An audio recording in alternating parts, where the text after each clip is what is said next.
Hello and welcome again to this edition of FLITernetTV. I'm your host, Brad Swanson, coming to you just a few blocks from Florida's capital. We are just coming out of the midterm election, and we are joined by Bryan Tyson, Vice President of Political Operations for the Associated Industries of Florida and counselor to many campaigns and many folks that have a huge stake in this game we call the midterm election. Ryan, welcome. Thank you. Okay, so originally we were planning this show on saying what happened.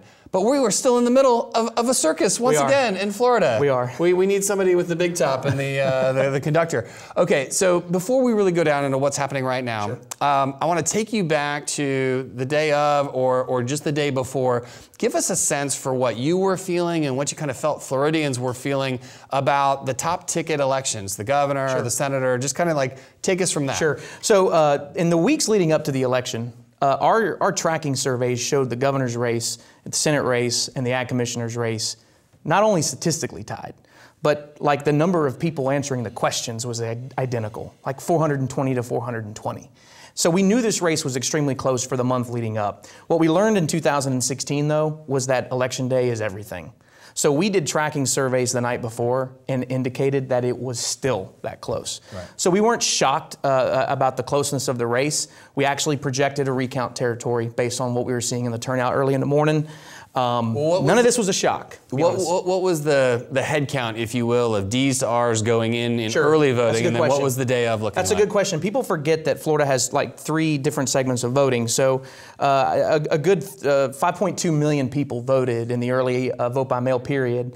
And the partisan makeup of that that part of the electorate, I believe the Democrats had a 24,000 ballot lead, or 0.5% of the electorate. So that first chunk, 5.2 million, was D plus 0.5. And we were hearing about that on national news. And that's like why crazy. when the opinion news media and the entertainment media and all those folks start looking at this stuff, the first thing they're seeing at the counties on the Eastern time zone are those ballots, which of course heavily favored the Democrats, because let's be honest, the Democrats did an incredible job of getting that Obama coalition into that early part of the electorate. However, Republicans came into Election Day with about 200,000 more high likely voters left than the Democrats. So we knew Election Day would not only tell the winner, but it would also kind of level out what had happened in the early absentee process.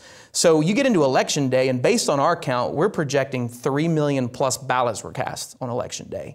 And that the partisan total 6 million was 6. It would be 8.2, just under 8.3 million ballots would have been cast in the electorate, and we believe that the partisan makeup of the election day was about R plus 5. Or about 130,000 votes that we know of. Now, granted, so day of Republicans turned out correct plus 5. Yes. Early voting 0.5 for the Democrats. That's what it looks like preliminarily. I mean, we won't know for sure, unfortunately, until April, and I'll say the reason why that is. It normally takes Palm Beach and Broward County months historically to tell us what happened on day of in the state's voter history file. So unfortunately, the problems that we're seeing down there right now are not new. They happen every time. There are 2 counties that historically just have problems following the law. All right, so so let's jump into the law, because you bring it up, and you've been nationally retweeted by some very famous folks on your how you characterize the law itself. What is the law in Florida for when ballots need to come in, count, deadlines, things like that? Walk us through what that says. I'm not an attorney, but as a practitioner, I have to understand the law as we go through the process of guiding people. So essentially, if you look at that first 30 days of the election, which is 2 weeks of early in-person voting, 30 days of vote by mail, the law is pretty clear. It tells the 67 supervisors that on election night, you shall count those ballots first, and that you shall update the Division of Elections in Tallahassee every 30 minutes as to the status of those ballots being counted first. Then you shall look into Election Day after, keeping the division updated every 30 minutes until the process of counting all your votes is complete. The reason you're seeing the governor so upset, the reason you're seeing so many folks on the right upset, is because this isn't Republican or Democrat. The fact is those supervisors are not following the law. Here we are 4 days later. Which supervisors? Just the ones Broward in and Palm Beach. Okay. Only Broward and Palm Beach. If you go right now, there's 65 counties in the state who are done except for provisional ballots. Only 2 counties are still casting ballots. Broward and Palm Beach. They're counting vote by mail and early votes that the statute says should have been done first. New votes.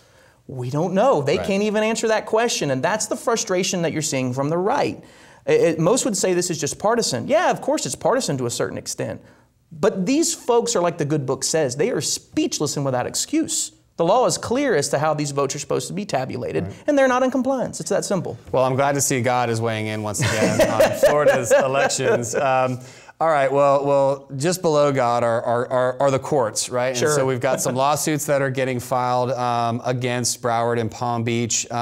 You know, what ultimately are they looking for as far as resolution, or you know, I mean, I don't know the exact content of these lawsuits, so I can't speak to them. My hunch would be one side, the Democrats, would like to see voting continue as long as possible until I would assume that they can hit the miraculous place of being able to say every vote was counted and, oh, by the way, we're ahead. So I would imagine that's their tactic, and I imagine on the right they're wanting to just see that the current law as it's written is followed to the T. Right. So what are you seeing if you had to handicap lawsuits, all that kind of, you know, maneuvering, if you will? In the end, who has the biggest deltas that are going to keep them where they are, and who's super close that are going to flip? We've already seen. Yeah, we're going to see three races in the machine recount, no doubt. It's going to be the governor's race. I believe that DeSantis was only up 38,000 ballots the last time I checked this morning. You're going to see the U.S. Senate race in machine recount. There was only a 15,000 vote margin when I checked this morning. And then, of course, the Ag Commissioner's race, which I think there's a 2,900 ballot difference in that one right now, with Nikki Fried, the Democrat, ahead in that one. So after the machine recount is ordered on Saturday, the two Senate race and the Commissioner of Ag race will go to hand recount of over and under votes only. My assumption is that there could be some wiggle room in that Ag Commissioner race because it's under that 5,000 vote margin.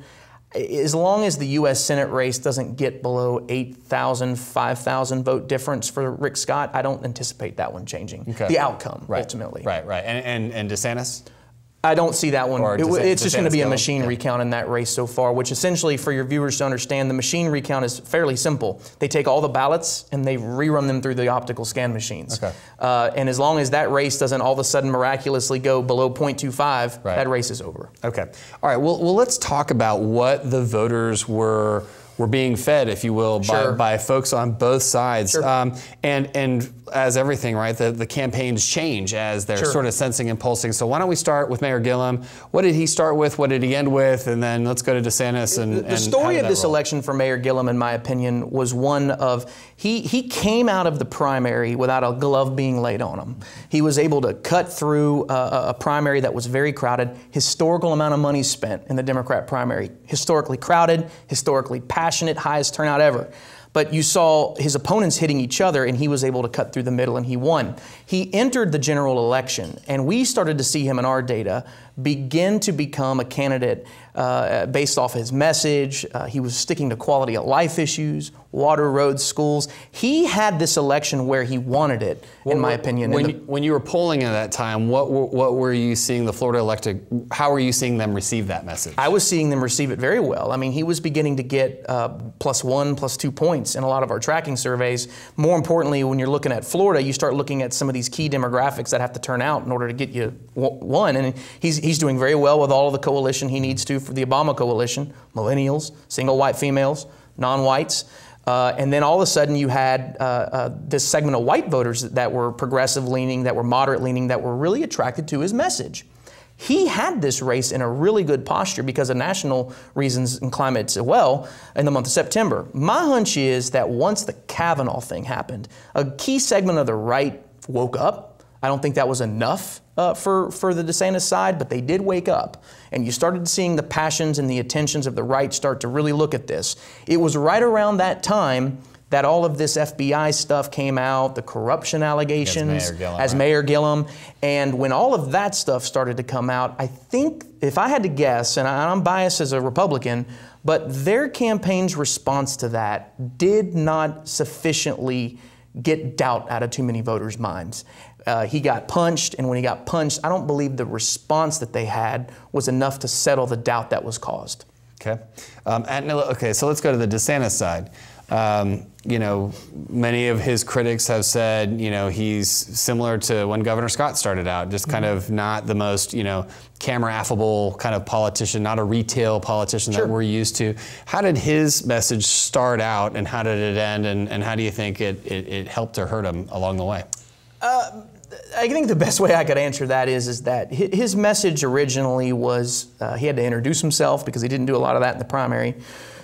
And he never really was able to get a message, I think, that resonated with the electorate. The national tone of it for the right just overcame, and it became an issue of turnout for our guy.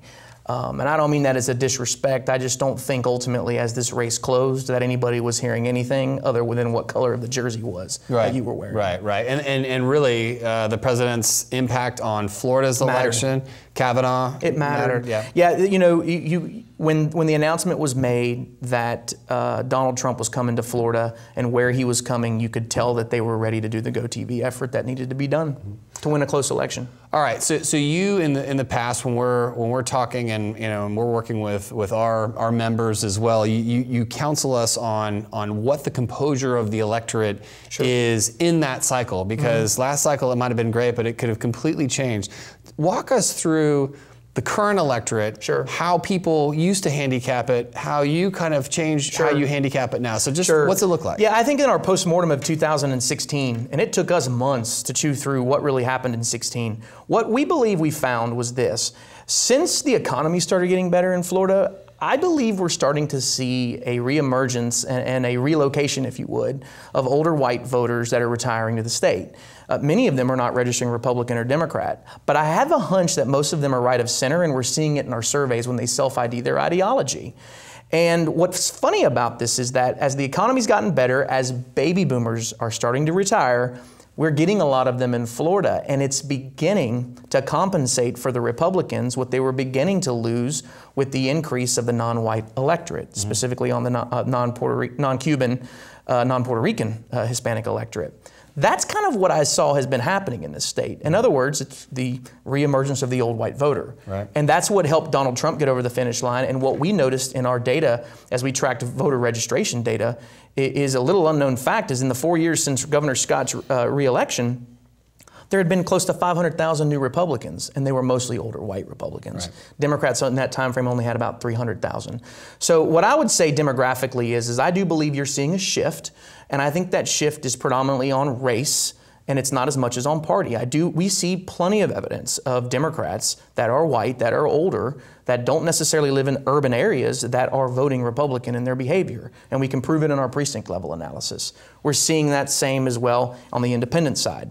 So how is it that the electorate can become less white, but yet Republicans still win? There's the answer. It's a coalition of the white voters. So when you look at that, right? So we in our world, we're always parsing the D's and the R's and their turnout numbers, and you counsel the process of the people that play in this to say, don't pay attention to that. There's the non-party affiliate, the independent, which if you turn on any media outlet other than Fox, it's going to tell you, oh, those independents are all Democrats, they're all left-leaning, and they're going to go for the more progressive, that kind of ideology. How does that MPA party vote? Okay, so when you talk about independence, it's a menagerie, it's a plethora of truths, right? Is it true that in Florida the NPA by and large leans left of center? Yes, that's true. Is it true that the Republicans lose them by double digits? There's no evidence of that. Not in any of the precinct level data, not exit poll data, precinct level data.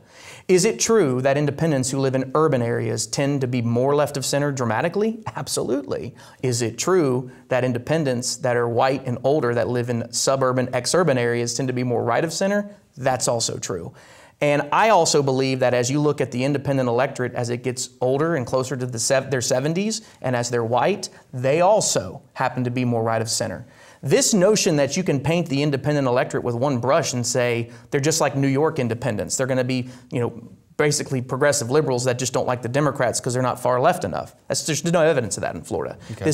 You've had too many people on this show that are on the left that would agree with me on that. It's not that, there's a lot of truths in that. All right, so the election is still going on. Correct. I mean, do we expect Florida current legal timelines to be followed, and that will be the finality of this? Are we going to see Saturday, Monday next week? Things are final. 20th. What is it? The 20th. Yeah, the 20th is when everything's when the election canvassing commission, which is the governor and consistent of 2 cabinet members that he chooses, serves as the canvassing commission, and they certify the election and they finish it.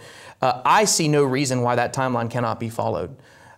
If Miami-Dade County, and I use them as my bellwether, if they're not having a hard time as the single largest county in the state that prints ballots in 3 languages or has 3 languages in their ballot, if they have not had this cumbersome and laborious process where they're having to just slave through getting all of these ballots counted as the administrative process, if they're not having this problem, I don't understand why these other 2 counties are. Yeah. There should be large, wealthy counties. There's no reason that there should be a problem following the law.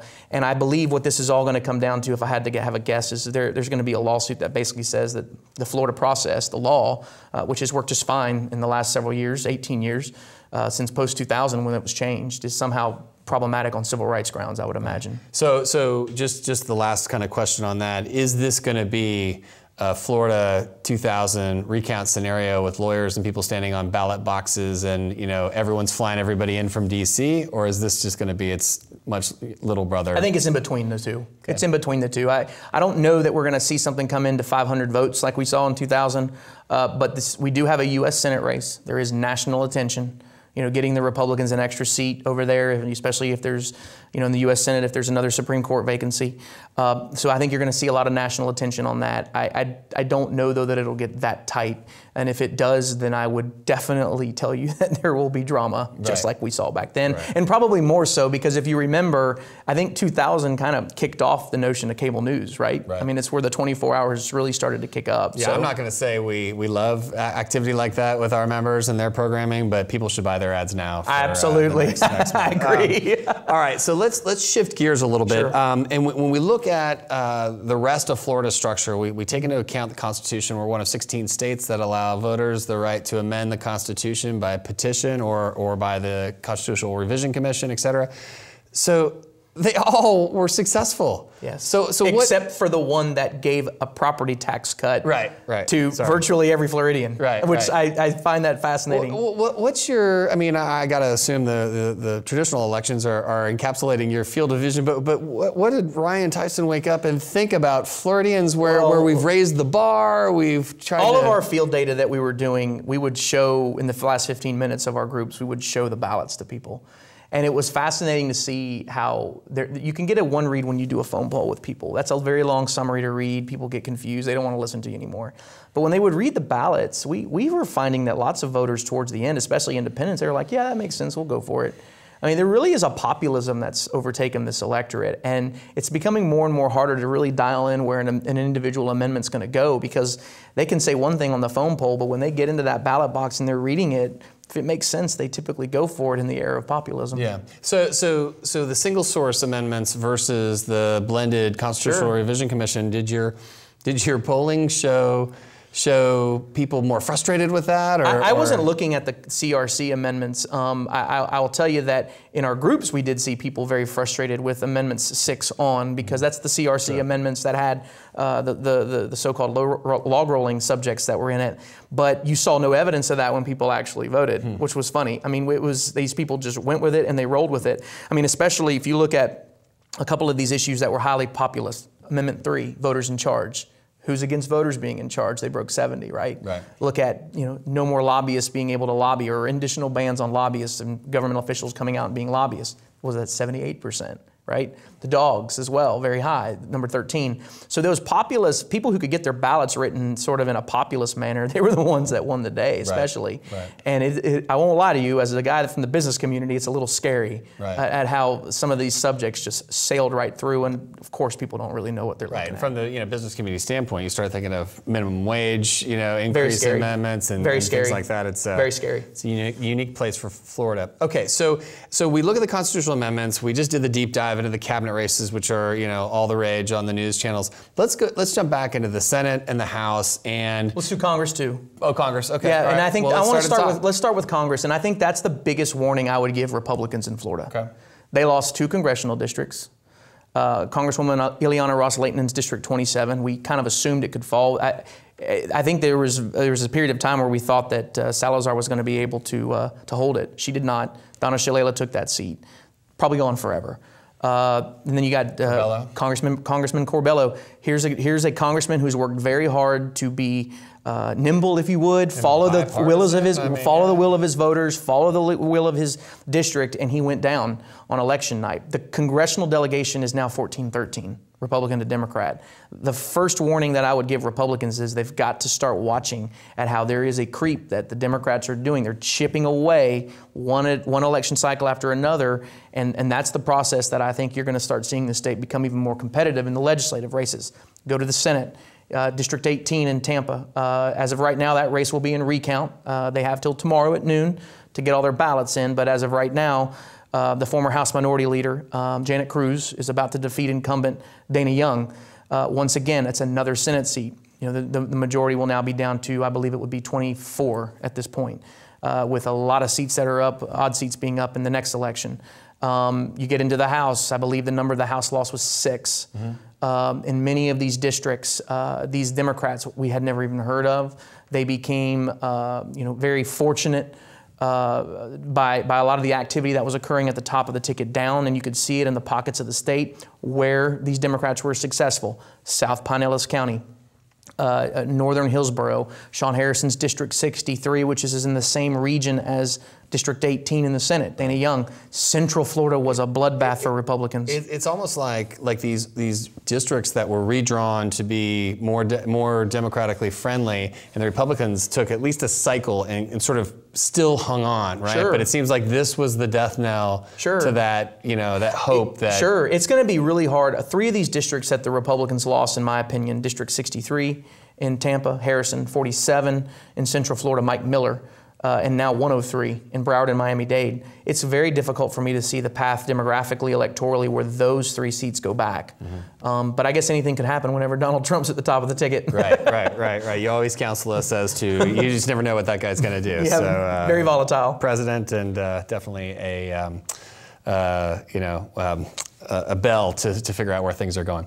Well, Bryan, thanks for sharing your insights and thoughts. We'll pray for you and your family for the next 2 weeks we need it. of stress, or 3, however long it goes. And we appreciate your thoughts and insights. Thank you as always. I appreciate it. Look forward to having you on soon. Yep. That's all the time we have for today's program. If you're not already, please follow us on Facebook and Twitter. And for now, thanks for tuning in.